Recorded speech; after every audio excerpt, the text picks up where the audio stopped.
Cette semaine, devant ses conseillers, c'est avec un ton plus qu'inhabituel que Nicolás Maduro est revenu sur une rencontre tout aussi surprenante. Samedi dernier, Caracas a reçu la discrète visite de hauts responsables américains. Ce n'était pas arrivé depuis 2018 et la réélection du président vénézuélien qualifiée alors de frauduleuse par Washington. Nous avons tenu cette réunion dans le bureau présidentiel. Les deux beaux drapeaux étaient là, unis comme doivent l'être les drapeaux des États-Unis et du Venezuela. Et nous avons parlé pendant près de 2 heures.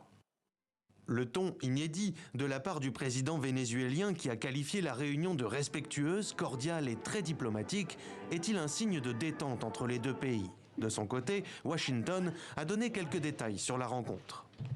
Le but du voyage effectué par des responsables de l'administration était de discuter d'une série de sujets, dont bien sûr la sécurité énergétique. Alors que Caracas subit depuis 3 ans les sanctions américaines visant sa principale ressource qu'est le pétrole, cette soudaine volte-face de Washington n'est pas anodine. Depuis le début de la guerre en Ukraine, les États-Unis cherchent à isoler Moscou économiquement et diplomatiquement. Si Nicolás Maduro était prêt à prendre ses distances avec le Kremlin, les États-Unis pourraient se remettre à acheter du pétrole vénézuélien.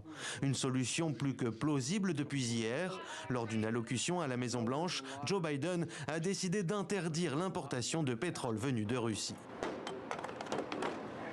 Une entente entre les deux pays pourrait arranger tout le monde, car si les sanctions américaines contre le pétrole vénézuélien pénalisent Caracas, elles privent également le marché mondial d'une ressource très demandée, alors même que la guerre en Ukraine fait flamber les cours du baril et les prix à la pompe.